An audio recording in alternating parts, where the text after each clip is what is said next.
Alright everybody, welcome back. This is I Say Custom. Today we're continuing with Stygian, Reign of the Old Ones.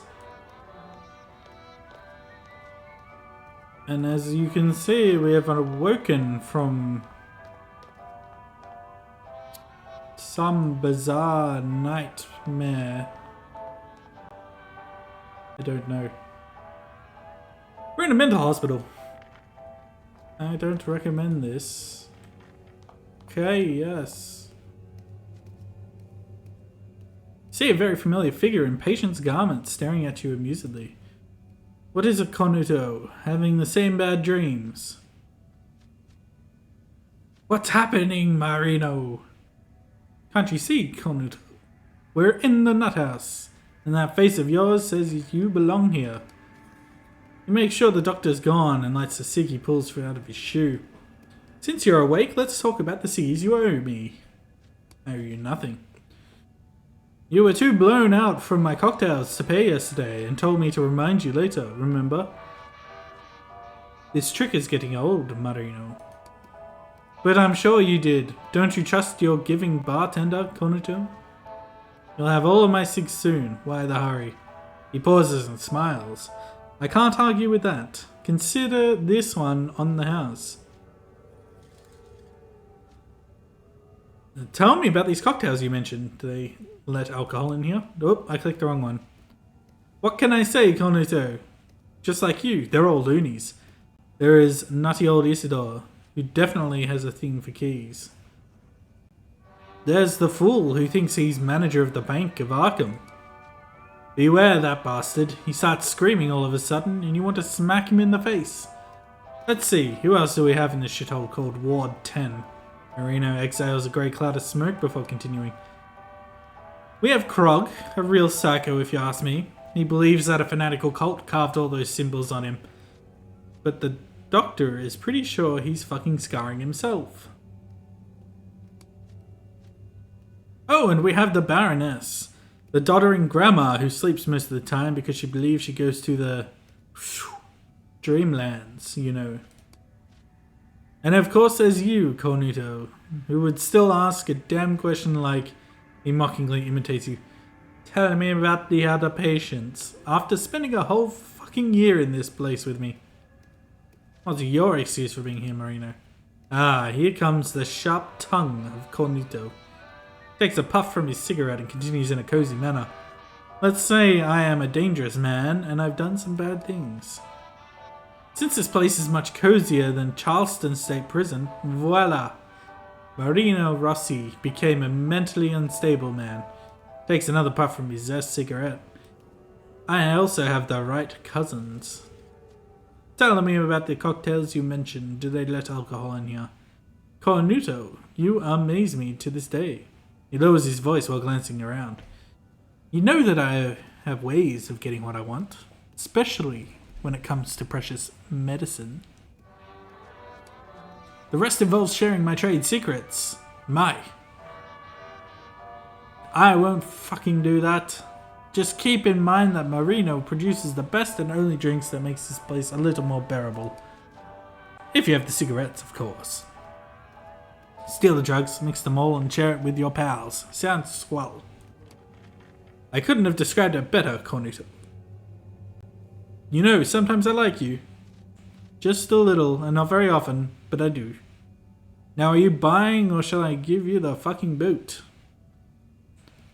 I need to get out of here. Look, Cornuto, we're not in a fancy motion picture film where stupidly improbable things happen every whip switch. If Marino Rossi is here, there simply is no escape from this knothole. There must be a way. The last thing I remember was that planet. Vanculo? Marino seems to be enjoying the scene. Did you say planet, Cornuto? You weren't this crazy the last time we talked. It seems you started taking some tourist trips into that little head of yours. Pauses.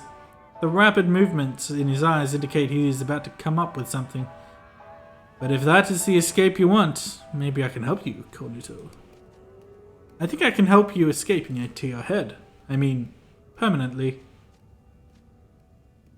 I'm listening. There used to be a fellow in the bed next to mine before you came. He was the kind of loony that, you know, who goes to other places. He pats you vulgarly on the arm, like you. And the doctor, not the current cold-blooded son of a bitch, spitting on the ground. The previous doctor was trying how did he call it? An experimental treatment. He said, "Look, Marino, we're going to re-establish this man's connection with reality." What happened to him? He left this fucking world completely. Bye-bye. Adio. Never woke up. They carried him out like a potted plant. And, just out of professional curiosity, I happened to learn how to make that mixture. The previous doctor and I got along well. It's a real shame that Pikmin guy ripped out his throat with his teeth. Wouldn't happen to be the Pikmin ghouls, would it? If you're so interested in returning to that fanfare going on in your head, after a thick puff of smoke, he continues, it can be arranged. I need you to mix that cocktail for me. I don't care about the side effects. Get me back. And I need to feel the cool Adriatic breeze of Rimini instead of being locked up with the likes of you. In life, nothing's ever easy, Konuto. He puts out his current cigarette just to light another one. Briefly, I don't have the main ingredient of the cocktail, a medicine called... what was it? He takes out a tattered old notebook and starts scanning through its pages. Trovato. The name is Haloperifera Del. This stuff could even make a mammoth high. The problem is, they keep the heavyweights inside the cabinet over there. If you can snatch for me the thingamabob, maybe we can further this conversation, Konuto. I'll find a way to get your thingamajig. I believe you are the maniac. Oh, I believe you. You are the maniac after all. Also, the cabinet is number 0. It used to be 10, like Ward 10, but the 1 dropped off. Uh-oh.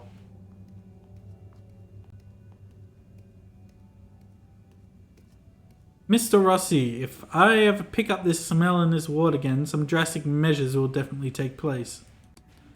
Like I care. Marino murmurs in return. Murmurs. The doctor returns to you. Mr. Cosm, I wanted to inform you that I will start the operation to cure your condition shortly. Oh my. When we've gotten rid of that surplus and malfunctioning portion of your brain, you'll be totally free from your nightmares. It is happening again. I am so happy on your behalf. Don't look at him. The Dismal Man?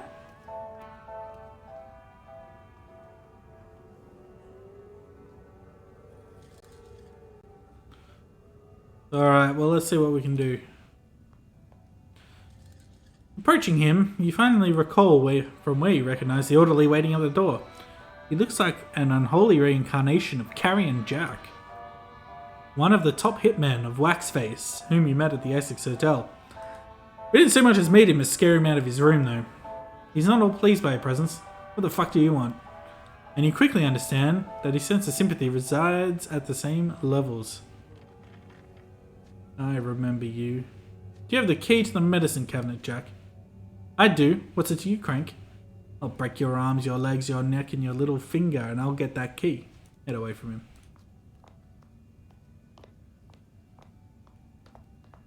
What else can we do? Open this. The old man sitting on the dirty bed seems to be none other than Isidore Schmidt, the owner of Arkham's antique store. He is playing with some useless junk that he coarsely put together. He seems to place a great deal of value on the garbage he's holding in his hands. Peculiar. I never thought that Abdul's severed hand actually existed. Such a delicate piece of from ancient Arabia. What have we here? Takes another piece of junk and holds it near his face. Ah, this is the face of Rahu. The features of Sa-Banu are depicted with excellent craftsmanship. And this, isn't that leprechaun's bone? The old man suddenly stops, finally noticing you. Yes? Are you looking for something in particular? Isidore, it's so nice to see a familiar face in this place. How have you been? Well, yes, I am Isidor Schmidt. Like my merchandise, pointing to his precious junk, I have been gathering dust here for a good long while. Tell me how I may assist you, or perhaps how you can assist me. I need the key to the medicine cabinet, Isidor. Perhaps you know something about it.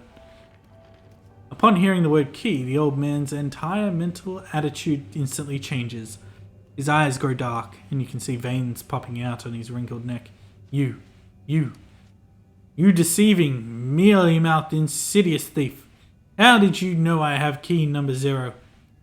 He reflexively grasps at his chest. You come to my shop to part me from my most important piece in my entire collection? Do you have any idea what I had to go through in order to obtain it? Droplets of saliva wash your face. I made the excruciating journey to the Temple of Solomon himself, and returned by the lightless paths of Sheol. That you stole it from a careless orderly, a more likely scenario, perhaps. You'll give me that key because I need it. I want it, and I'll have it. Just give me that. He is screaming now. You'll never get key number 0 from me. You won't. Get away. Go, you key-stealing dibbuck. This brouhaha will alert the orderly sooner or later.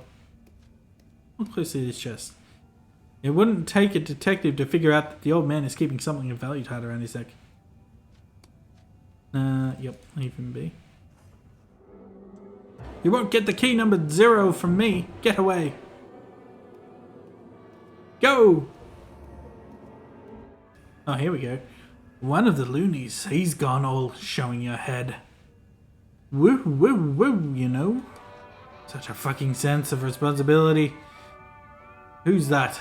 Isidor. He acts like a total maniac. He is a maniac, just like you. I wonder if I can fight him.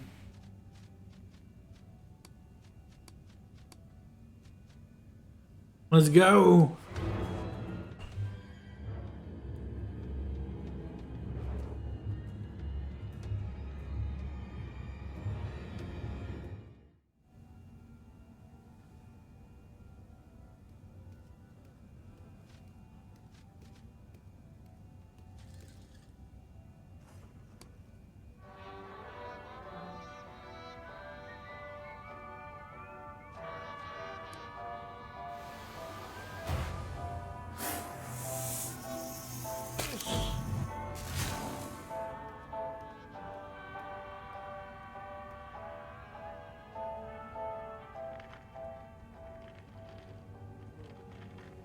Here we go.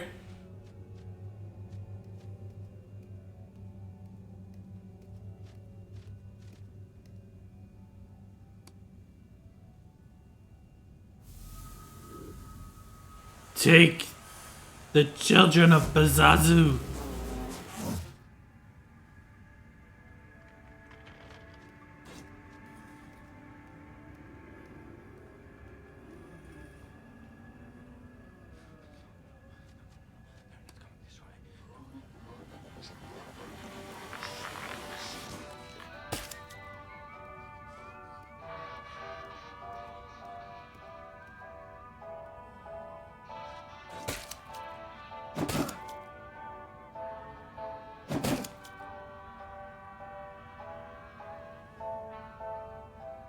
Uh-oh.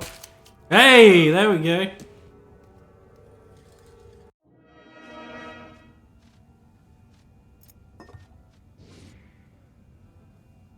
Nothing can stop my onslaught. Oh, he's gone.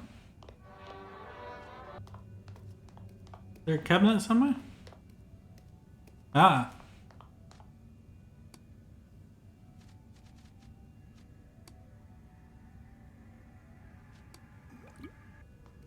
Here we go. I do. He looks at the small bottle you're holding. You're a crazy son of a bitch, Cornuto. In a good way, sort of. I'll keep the rest of the bottle as compensation for my professional services. My cocktail will usher you to planthood in no time, Cornuto. And don't you worry. I've heard that the plants at least have a lively love life. Marino gives you a dirty wink. The old doctor used to say that everybody's pollinating. Everyone in that world. After checking his surroundings, Marino takes out a couple of stained medicine bottles and a few tubes. After a while, Marino hands a dirty bottle with the mixture to you. You better done, Marino, is all he is now. Cornuto, I saw them coming. You better drink it now. We'll both be in trouble if they find that thing on you. Let's go! Here we go. Transported to another world again.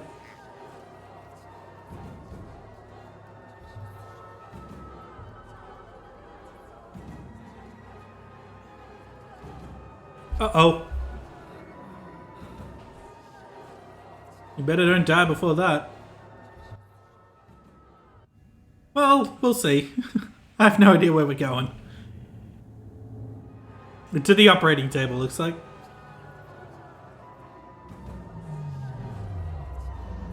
Just in time.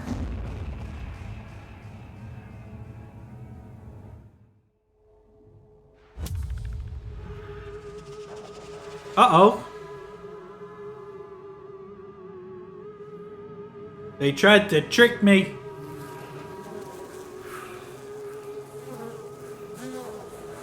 Are you afraid, Elder Things? Me go? Oh no.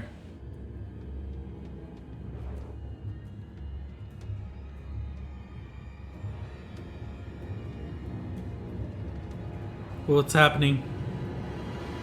How many of these things do I have to... Oh god.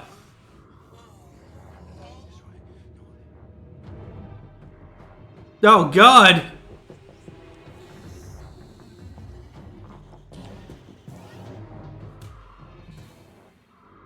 Oh, rapidly... I think I'm just gonna have to flee. Uh-oh!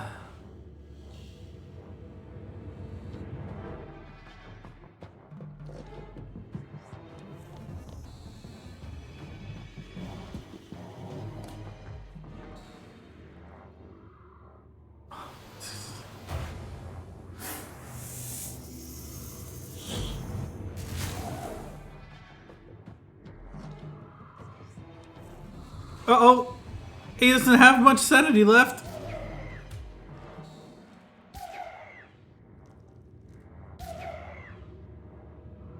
Oh wait, the Elder Things are attacking the Migo.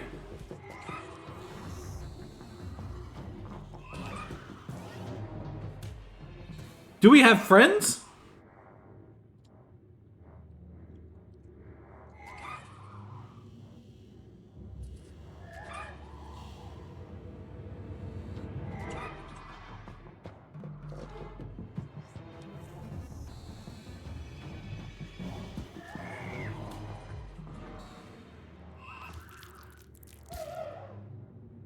Yeah.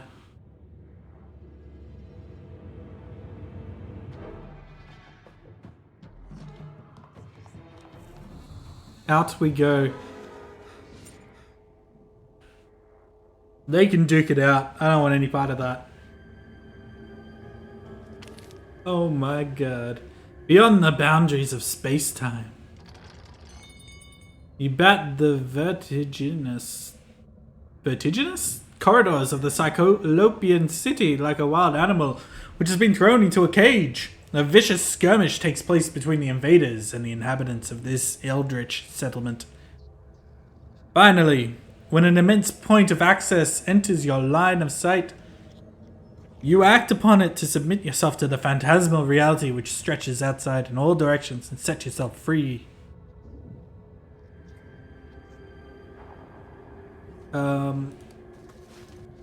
Do I have any way of gaining sanity back?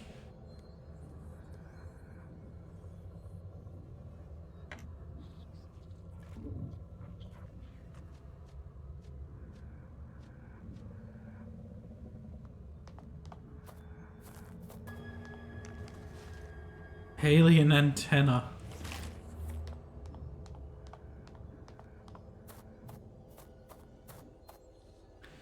As you feverishly try to cover the dangerous and equally peregrine stretches of this unearthly battlefield, you come upon a most miraculous sight.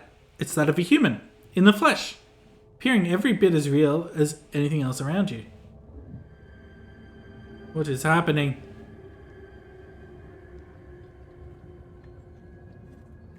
Oh god. He paces around perturbedly on these uncharted moors of primordial alienage, pressing his hands over his ears intermittently as he whines to himself. He tries to utter something, but nothing comes out except a hoarse, inarticulate sound. Hey you! He jumps out of his skin and turns to you, but the cry that should have come out of his mouth gets stuck in his throat. He's apparently mute. You keep your distance and he relaxes a little. When he's convinced that you're harmless, but this angst of not being able to verbally express himself is only adding to his anxieties. I'm Cosm. I'm coming from Arkham. An unmistakable stupefaction flickers in his eyes as he excitedly points to himself and confirms, as if to say, me too, me too. He scans you over, virtually intent on spotting a familiar trace on you. Suddenly, a sound which is audible only to him diverts his attention from you, and he looks to the sky with extended arms, as if he was Moses on top of Mount Sinai, receiving the great revelation. He's seized by something. He then covers his ears with his hands and starts moaning and floundering like an ensnared animal. Whatever it is that he's experiencing, it seems that the sounds in his head and the terror he suffers won't relent easily. It seems as though I can do but little for you, if anything at all. At first his condition didn't permit him to apprehend what he had said, but after taking your leave of him, convinced that he's hopeless, you look back one last time and see that he's looking back at you. You notice a certain glimmer of anticipation in his eyes now, tinted with a dash of desperation as well. He pulls up back to his feet and makes a hand gesture which roughly translates as, "Can I come with you?" Well, alright, you can come along. Upon you consent, his eyes burst with enthusiasm. He's ready to follow you anywhere, perhaps even to his death. Nice. I would like to find a campsite. That'd be swell. The repulsively coloured skies are teeming with hordes of innumerable Migo. It's no use fighting this alien legion. If you want to see it through, it's best to avoid these patrolling packs as much as possible. Okay.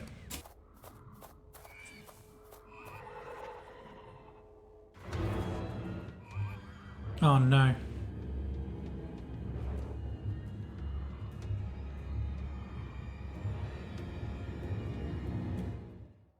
I guess I'm looking... Oh god.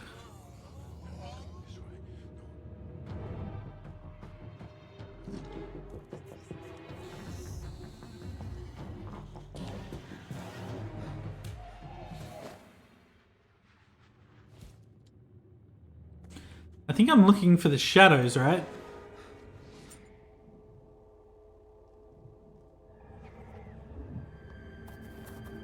Okay, we're back here.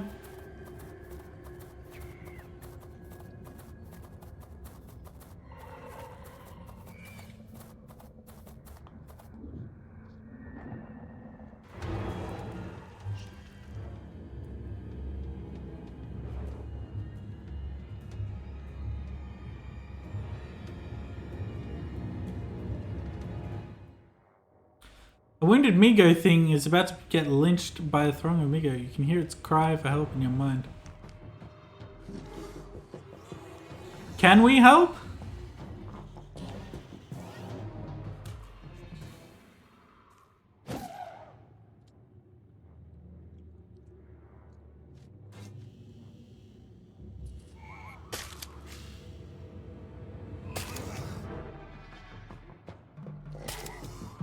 Oh my god. Yes.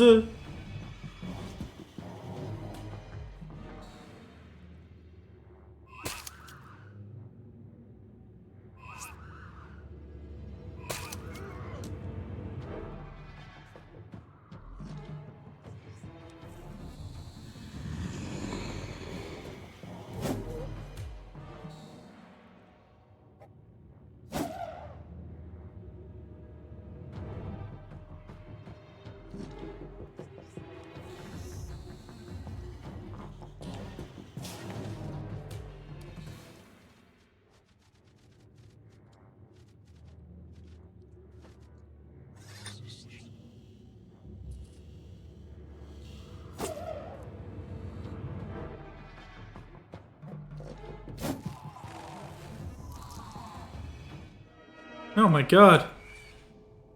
Well, we almost wiped.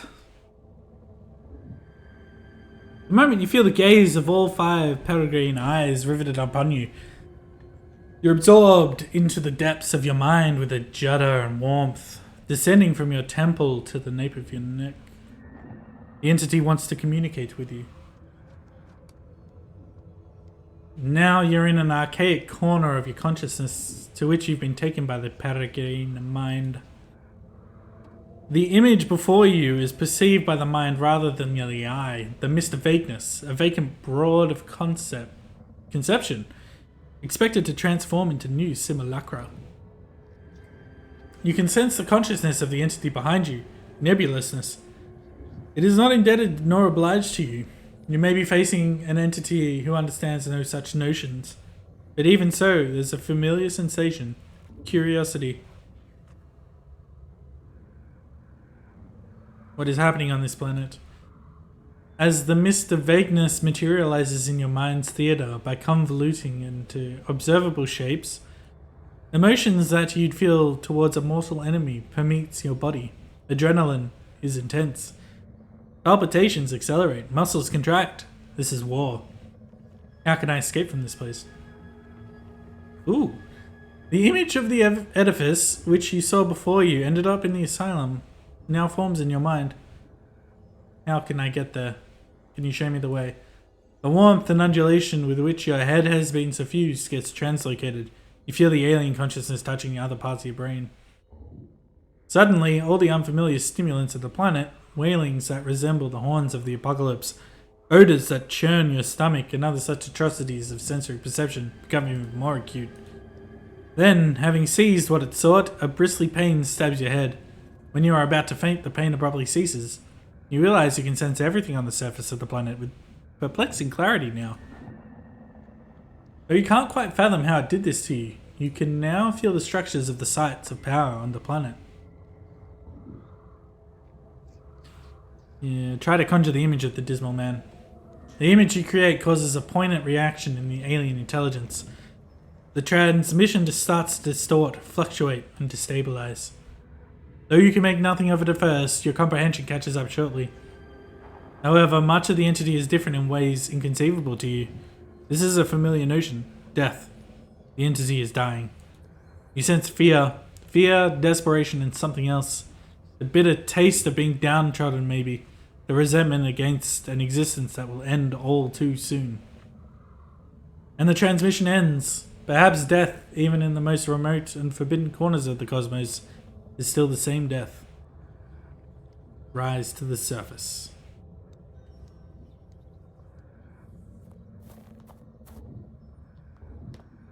No.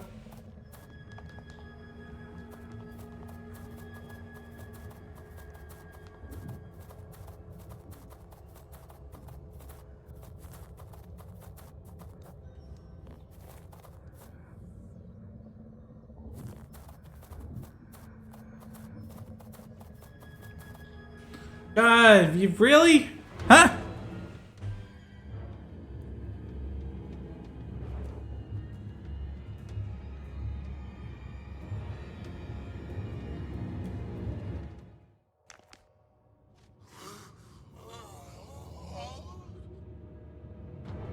What the hell's this guy?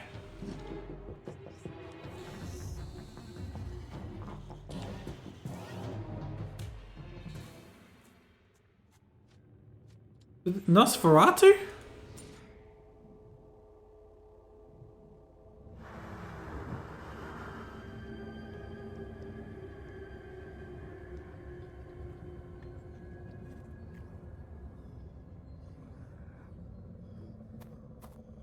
Oh. Why don't I have Nosferatu on my team?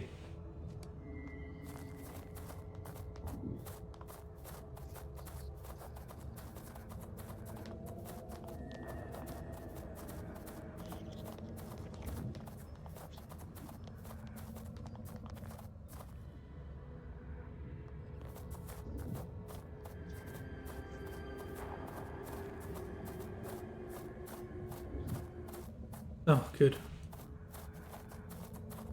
Quick, Get out! Hopefully this is different to where we went before. It is different.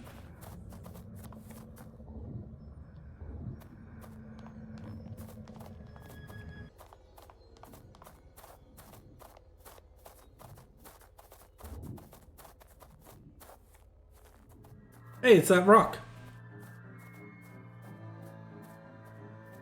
So I'm not sure what quite happened, but this is different.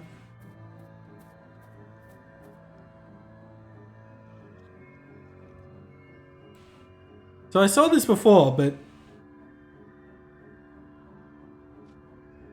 this didn't happen. I got pulled back to the witch house one. The giant lips move hungrily. The entity's voice is like thunder now. Ah, we meet again. Groups of Migos start to fly nearby. They seem to be showing deep respect to the mischievous entity speaking inside the Black Pyramid.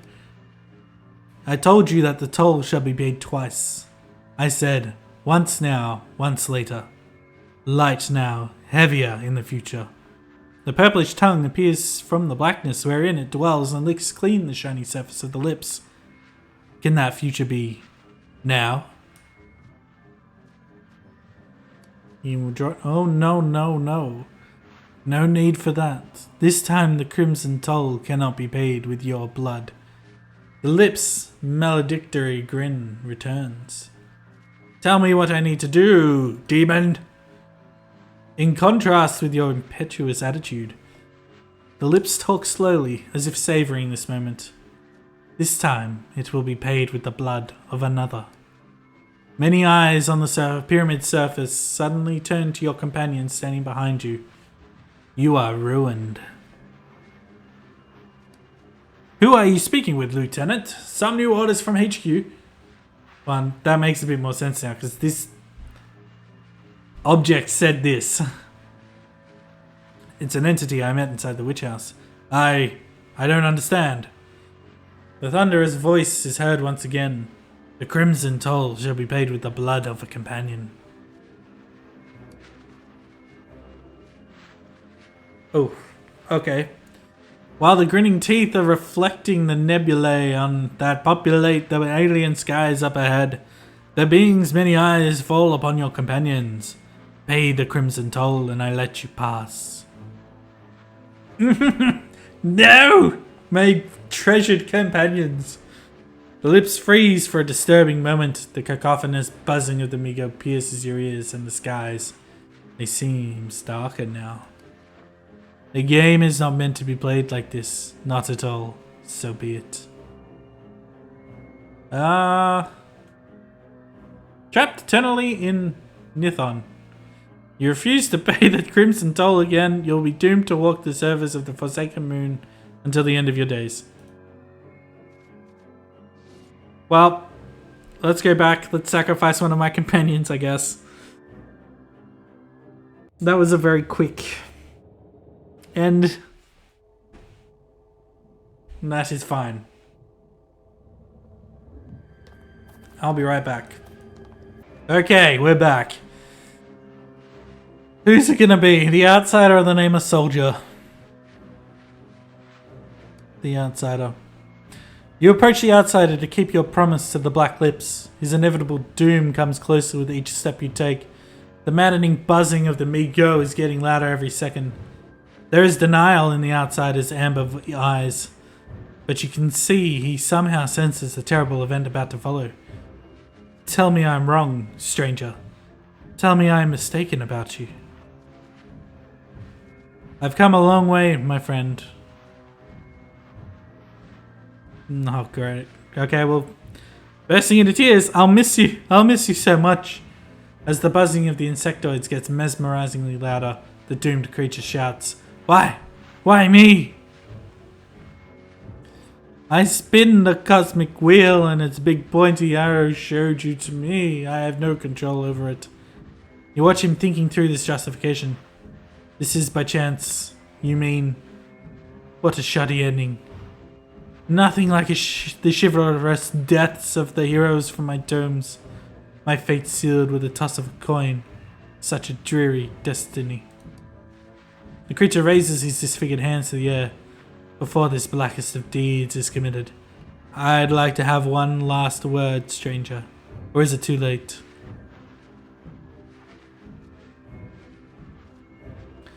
In this cosmic court of indefinite deeds, I hereby grant you the word. On our journey of desolation, I had the time to learn much about humanity, you being the main source of my inferences. The moment I accepted your offer, I knew that I'd never see the place that I call home again. I instantly felt that this journey would take us straight into the abyss itself, and I'd been mesmerized by how cruel you can be to a person walking the same path as you. I was not expecting any company or warmth, let me not mislead you. But I never believed it would take me anywhere that would grant me some peace to my exhausted soul. And here I am, stranger, to finally find peace in the most unexpected of places. Yet after believing I had seen the worst humanity has to offer, you are now showing me that I was simply wrong.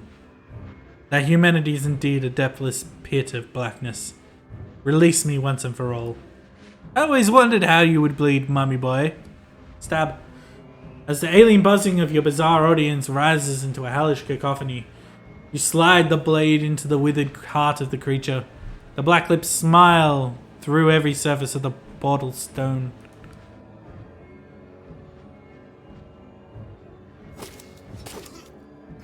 Oh my god! This game, man! Unearthly wails shiver from the blade mouth this ear as you jab it into your victim again and again. The outsider turns the waning yellow light of his eye upon you one last time. The frozen apparition of his face beneath the rags evince how fatal a mistake he made by taking part in the story of a human. As you advance towards the alien pyramid and the voyage home, the black lips abruptly morph into a familiar visage, illuminating you in a moment of maddening apprehension. Where are we going?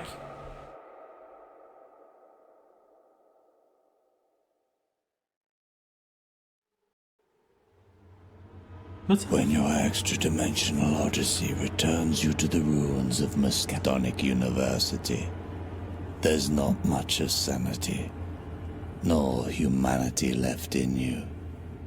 You suddenly hear footsteps as you reach the derelict building. Whoa.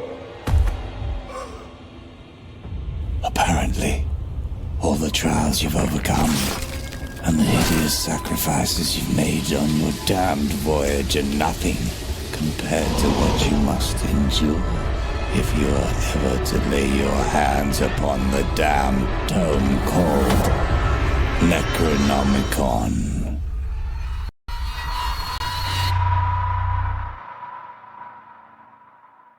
Yes. Give it to me. Oh, and that's the end. That's a shame. That was actually really interesting and fun. I have really enjoyed this game at times and been really frustrated at times. And I can tell you, it's probably because I suck at these types of games. I played an occult class that could do nothing for the beginning part of it. I had no spells to help. I had the outsider who was a mix of occult and, to a lesser extent, damage. And it has just been a struggle the whole way through. But boy was it interesting. I really enjoyed this game. I really enjoy all these games, to be honest. Yet to play one that disappoints. And now with this chill music to send us out, if you have any suggestions for cosmic horror and Lovecraftian video games, let me know in the comments. I'm always on the lookout for more to do. Anyway, this has been I Say Cosm. Stay tuned for more cosmic horror video games. Thanks for watching.